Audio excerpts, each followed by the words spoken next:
Hi, thanks for clicking on this video. I'm Anna at the Sewing Studio, and today I am going to show you the Bernina 475QE sewing machine. I'll talk you through all its features and functions, show you everything that comes in the box. I'll show you how to thread it, how to load the bobbin. We'll do some sewing so you can see its capabilities and how easy it is to use. And then I'll talk a bit about warranty and support. Now we've split all of those into chapters, so if there is one particular section that you're interested in, you can just head straight there. So let's get to it. The Bernina 475QE is slightly bigger than standard size machine, so you've got 7 inches of space to the right of the needle. Now the QE stands for a quilting edition. That doesn't mean you have to do quilts to have this machine. It covers a wide variety of projects. But what it does mean is that it comes with extra stitches in there, more decorative options and quilting and piecing ones. Also comes with an additional patchwork foot, and there's a knee lift option. And lastly, it's BSR enabled. Now BSR is Bernina's stitch regulator, and it's a really good piece of kit to do free motion with. It regulates how fast you're moving compared to the needle, and either sews faster or slower to keep the stitches regulated. Now, as I say, it is enabled to do that. It doesn't come with that foot, but it does have that functionality, and you can always buy that regulator further down the line. So on this machine, there are 840 different stitch options, and within those you'll find all your basic utility stitches, blanket stitches, cross stitch, decorative stitches, satin stitches, every stitch that you would want, fonts as well. There's also buttonholes on there, so this does an automatic buttonhole, and there's 10 different styles on there, so you can get the right one for the different types of fabric that you're using.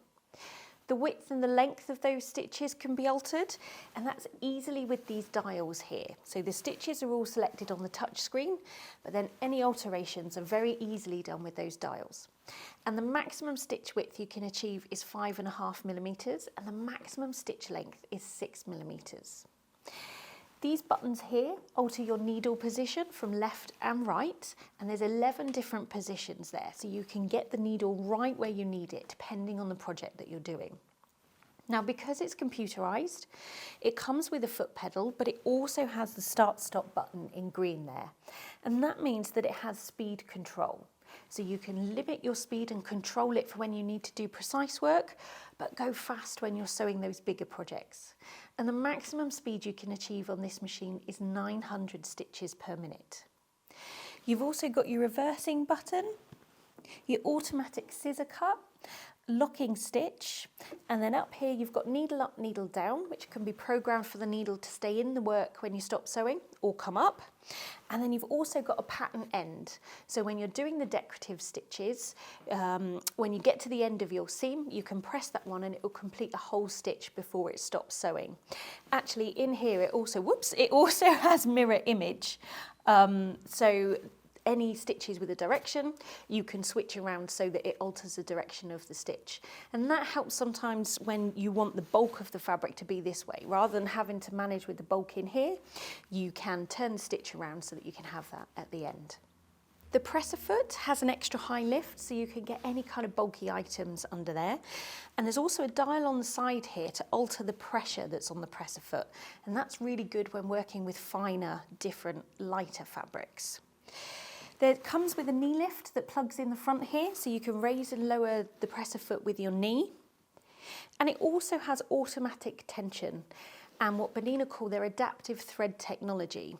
So when you're sewing with different fabrics, it's all the time detecting, nearly couldn't get that out then, detecting the fabric and adapting the tension to suit that type of fabric so that you get the best stitch quality every single time. Now the feed dogs can be dropped. There's just a button on the side to do any kind of free motion work.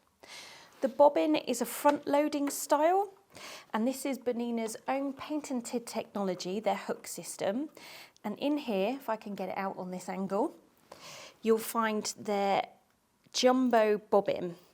Now this is 70% bigger than standard bobbin, so you can get a lot more thread on there, so you do a lot more sewing before that runs out. It also comes with an extension table, so you've got your free arm here to sew any hems or cuffs, and then the extension table just slides on like that to give you a nice larger area to work with.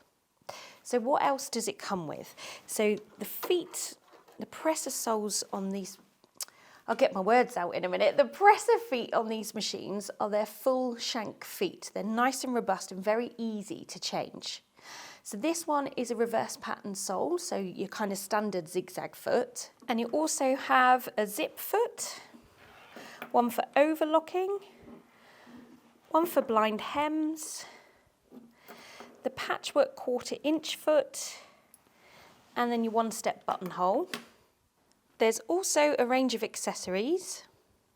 And then you also have the knee lift, an instruction manual, your foot control power lead, a nice accessory case to keep all the bits and bobs in, and then also a protective cover.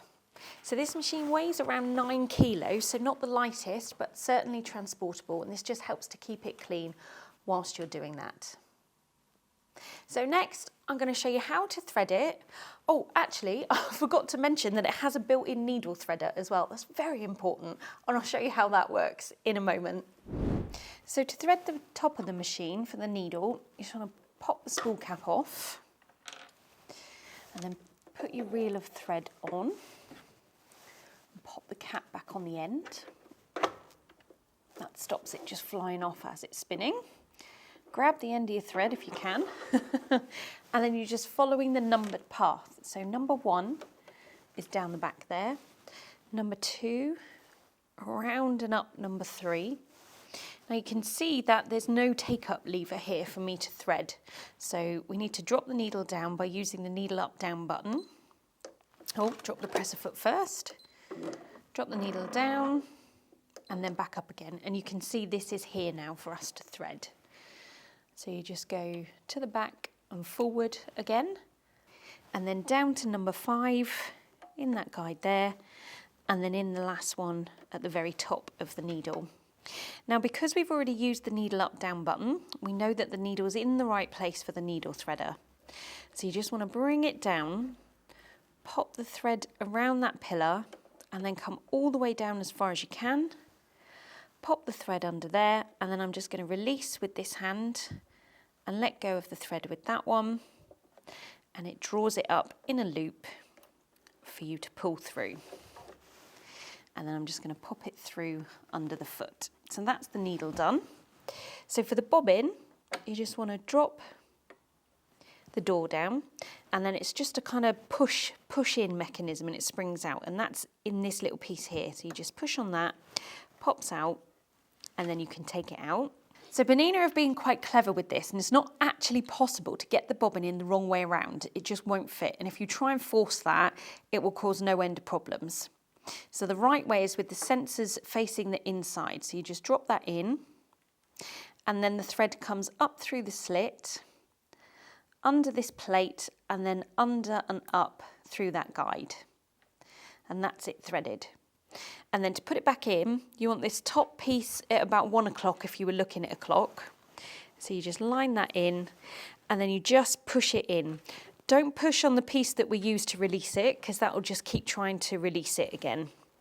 And then with the end of the thread, you can just cut that off on this little cutter, shut the door, and you're ready to sew. You don't need to draw up the bobbin thread. You can if you want to, but you don't need to. So when you first switch the machine on, it'll always default to this screen here. And all your stitches are separated into folders down here. So you'll be in the utility folder and on a standard straight stitch there. You can expand this to make it full screen, and then you can scroll through all the different stitches. Now, if you remember earlier, I was talking about the question mark. So if you're not sure what any of these stitches are for, you can press the question mark and then press a stitch, and it'll tell you what the stitch is. So this one is a double overlock. It sews and neatens in one operation, and it's recommended for knitted fabric, hand or machine knitted pieces, basically. And you can do that on every single stitch to find out what it's used for in all the folders. There is a stitch for every single sewing principle, so it's really handy to help you choose the right one for the projects that you're working with. So we're on a standard straight stitch, so let me show you the quality of this stitch. So I'm just going to drop the needle. I'm not using the foot pedal, I'm going to use the start-stop button, and I'm on the slowest speed, so I'm just going to make a start. I just keep my finger on the reverse button to go back as far as I want, and then it will come forward again.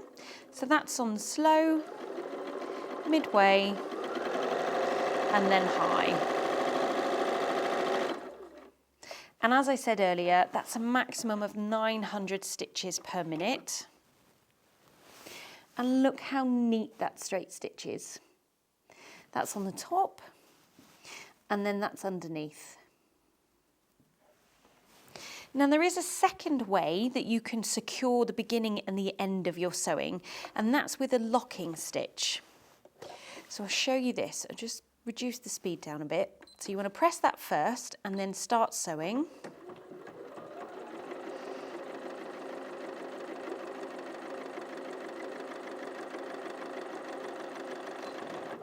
And you can press that to finish. Now what that did was just 2 or 3 stitches on the spot to secure each end. And you can see how you don't get the bulk of when you reverse. It's much neater. And that's really good for if you're doing some sort of top stitching or edge stitching or something quite decorative. And there's just tied off in a little knot either end. Oh, there's a loose stray thread in there. So when it comes to choosing the different stitches, you're just selecting what you see. So for instance, if we want to switch to a zigzag, we can just go straight to zigzag. And then a representation of the stitch is on the screen. So it's done a default width and a default length, but you can alter those here, and as you're altering them, it gives you a representation on the screen. So if we were to go really wide, which again, it's 5.5 millimeters on here, and then go, oops, that's a bit too low, go really low, you're kind of creating like a bit of an applique stitch on there. Or you could go really wide to get a different effect. But at least it shows you what it's going to stitch out like on the screen, so you don't have to go through multiple samples to get the right stitch. And that's really useful for like a blanket stitch and things like that. If you want to go back to default, just press clear and it will go back to the beginning. Now, I said earlier about the needle being programmable to either stay up when you finish sewing or come down. At the moment, it's in the up position, and we know that because we've just been sewing and it's gone up when I finished, but also with this symbol here. So to toggle between the two, you're just literally pressing that, and you can see now the needle is down. So that indicates that it's going to stay down.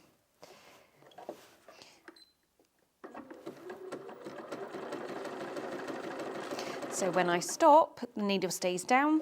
I can raise the presser foot, pivot, and start sewing again. I can stop, raise the presser foot, and go again.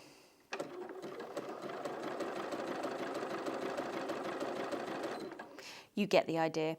And obviously, if you use the knee lift, then you can raise and lower that presser foot with your knee, so your hands don't need to come off to raise the presser foot up. And there you can see the nice, neat zigzag stitch that it does, and that's underneath. So when it comes to the decorative stitches, they're located in this folder here, and then they're all separated in different files because there's so many different ones. So there's some florally type ones in there. You've got cross stitches, satin stitches, different types of stitches. Again, different ones in here, and then more kind of pictorial ones in here, if you like. So let's sew out a row of elephants, shall we? It's my mum's favourite animal, so why not? So I've just selected the stitch, and I'm just going to start sewing.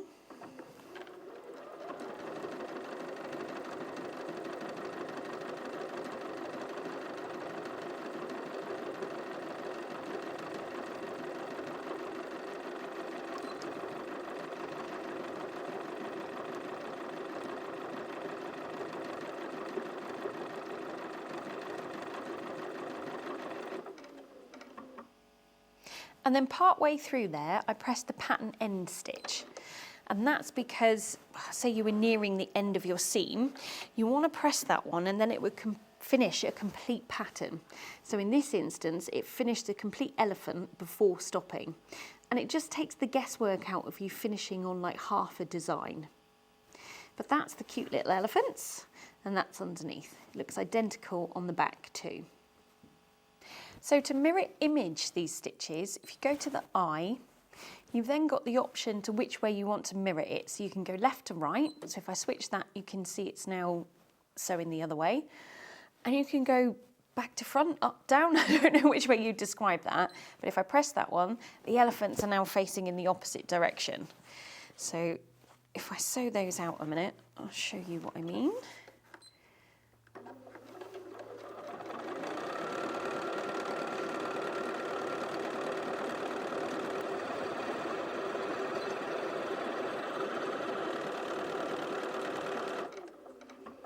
So again, I use the pattern end. And you can now see how they're the opposite direction and upside down to those. So to program in a sequence of stitches, it's probably more logical to show you this on the fonts. So hang on, let's get rid of the mirror imaging a minute because I don't want that anymore. So the fonts are quite self-explanatory in the little folder with A, and there's a few different styles that you can choose from. I'm just going to go with the standard block. Now I'm going to sew out the word Bernina. So I'm going to start with the letter B. Now you can see now, if I started sewing now, it would just stitch a whole row of Bs. I don't want to do that. I want to add more letters. So that's where the plus add symbol comes in. So you press that one, and then it's ready to take different characters. I find it easier if you open up this box, and then it puts it all along the top for you. So whoops, I only want one. I didn't do that intentionally, but it gives me the opportunity to show you how, if you go wrong, you can just very simply use the delete button to go back. These are all capital letters in here. Oh, actually it gives you everything. I didn't know that. There you go. I've learned something new today, but it's actually easier rather than scrolling down just to go through to the lowercase symbol up here. So I'm going to carry on typing the letters. So B, E, R-N-I-N-A, and then if you want a quick access to the numbers, you can press the 1, 2, 3, and again for all the symbols at the back there.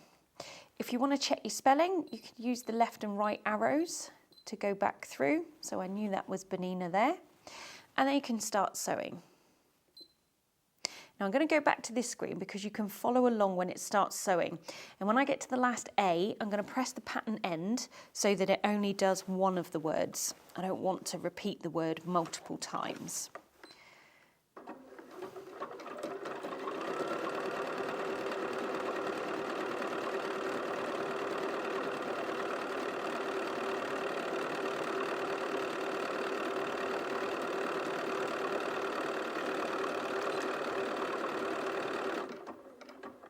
There you go. So I'm just going to raise the needle. Oops. Pull that out. And there's the font. And each letter is secured individually. So if you wanted to take out these little joining stitches, you can, and nothing's going to unravel. And that's on the underside. Also nice and neat. So let's take a look at the one-step buttonhole. So this is the sliding foot to do the buttonhole with. And there is a gauge on the side here from 0 up to 3 millimeters. And what you want to do is just place your button at the start of 0 and then move the slider to where the button finishes and always go a couple of millimeters bigger so that the button can easily get through the buttonhole. So then I'm going to change the foot out, pop this one in. And then I'm going to choose a buttonhole. So these are in these folders here. I'm sewing with cotton. Oh, hang on, you can't do a buttonhole as a sequence, and I'm still in sequence mode. So I need to get rid of that, go back to the buttonhole, and then I'm just going to do the standard buttonhole in there. And you can see it's already switched over to foot 3A, which is the foot I need to use, which is the foot that I've just put on. I'm just going to stop that thread going curly there. And then what you're doing on this clear piece of plastic here, there's a small red indicator. And when you first start sewing, you're watching that indicator to line up with the guide here. And then once it lines up with that guide, you want to press the reverse button, which is why it's flashing on the screen. So it's telling you what you need to do. So let's pop the fabric underneath, drop the presser foot, and then start sewing.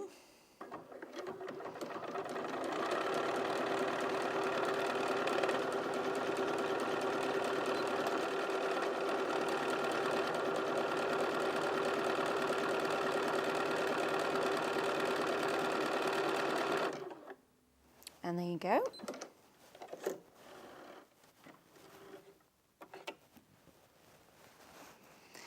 And that's your lovely, neat buttonhole. That's the top, and then underneath. Whoops, I really should have pulled that thread through to start with. And now you've done that the one time, you can see it's no longer flashing with the reverse symbol, so that size is set. So you can go ahead now and carry on and sew as many sizes of those buttonholes as you need. And if you're ever not sure how to do that, you know, if you've not done one for a while, there is kind of a sewing manual built into the machine.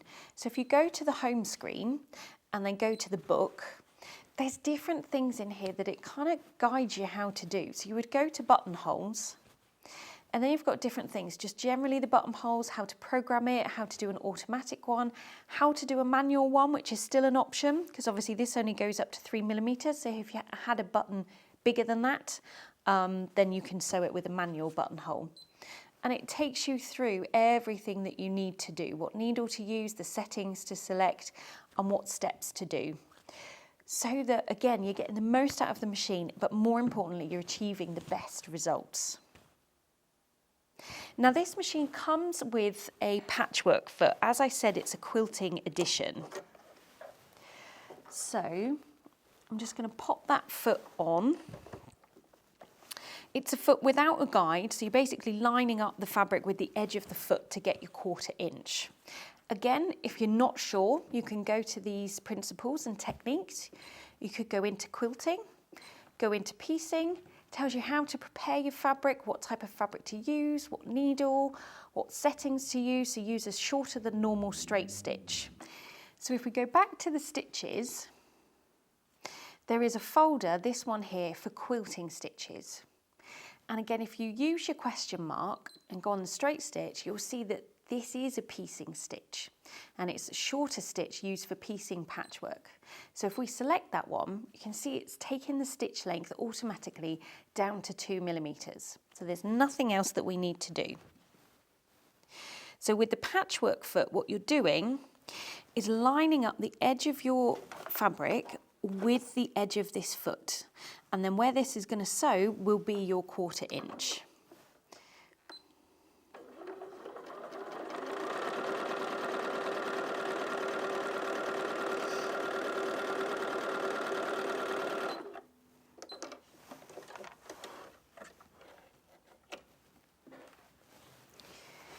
And you can see that's your nice consistent 1/4 inch. Might be a bit hard for you to see that thread on that fabric, so I'll zoom in. So let's look at a couple of different types of fabric now. And this again is where one of the guide comes in. So you go to the dressmaker symbol, and these are all different types of fabric. So again, if you're not sure what the symbols mean, you can press the question mark, press on one, and that setting is for lightweight woven. That's not what I want. I want a jersey, which I think is this one. So yeah, a lightweight knit, so a single knit jersey, t-shirt, underwear, bedding, that kind of thing. So I'm going to select that one, and I want to sew a straight stitch on that fabric. So it's telling me to use a size 70 stretch needle, use polyester thread. I want stitch number 11 and foot number 1. So if I press OK, it'll automatically go to stitch number 11 for me. Set the right stitch width, stitch length, and then tell me that I need to use foot number 1. So I'm going to pop that on, whoops, in there.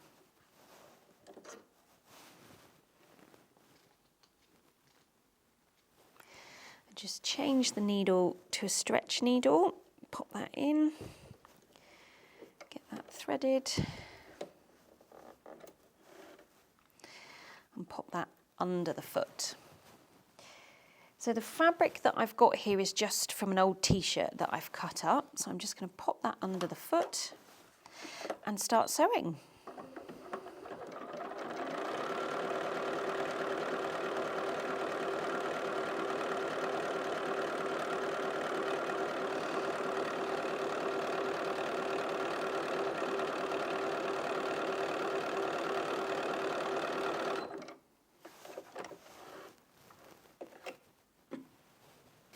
And you can see how it's done a lovely job with that. It's sitting nice and flat and the stitch is really neat. Again, I'll show you closer because of the colour thread I've got. Hopefully you can see that okay. It's done a really lovely job. So let's move on to a thicker type of fabric now. So I've got some denim here. So I'm going to go back to the guides. You don't have to do this, obviously. You know, if you know how to set your machine up, you can just do what you need to do, but it does make it easier. So this one is for jeans, denim fabric. So again, I'm going to do a straight stitch, and it's telling me to use a size 90 jeans needle, use a polyester thread. I want stitch number 1, and they're recommending foot number 8, which is an optional extra, which is a jeans foot, but we'll be absolutely fine with the standard foot number 1. So if I press OK, it's altered the tension for me because he knows it's going to be sewing with a thicker fabric, and it's increased the stitch length, which is exactly what you want. So I've just popped the jeans needle in, and then I'm just going to sew the two together.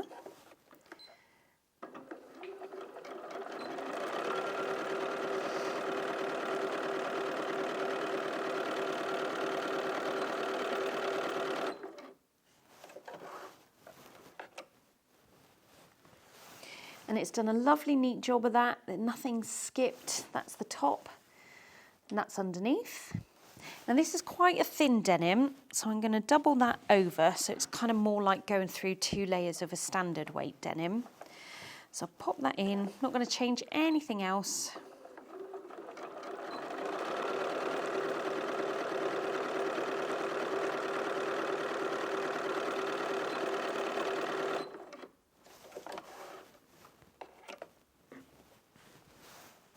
And again, it's gone through that, no problem at all, no skip stitches, lovely and neat on the reverse as well. So I'm going to double that over once more, pop that in.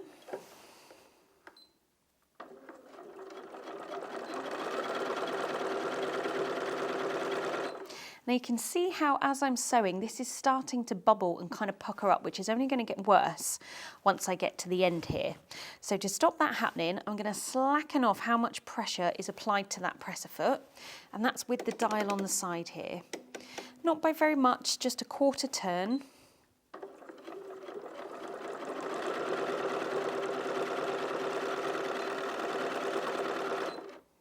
And there we go. Whoops, wrong way.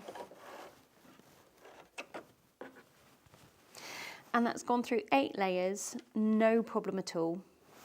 And the seam is nice and secure. And that's partly down to what all Bernina machines have, which is called a hammer mode. Nothing you need to do in the settings, it's just in there automatically.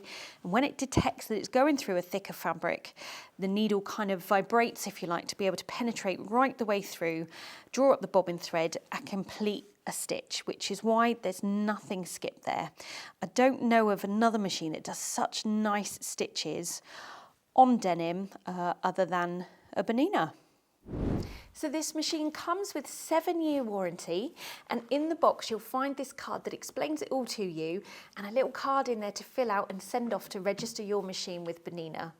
And don't forget, we're here at the Sewing Studio as well for any help or advice that you might need with your new machine. So I hope during this video I've managed to demonstrate to you the capabilities of the Bernina 475QE sewing machine and just how easy it is to use. And with the built-in sewing tutorials and creative consultant, how you've got everything on hand to help you get the best results on your projects and get the most out of the machine. Now, if you've decided that this is the right machine for you, then head on over to our website and grab yours now. Delivery is fast, delivery is free, and you could be making a start on yours within the next couple of days. Thanks ever so much for watching, and I hope to see you again soon.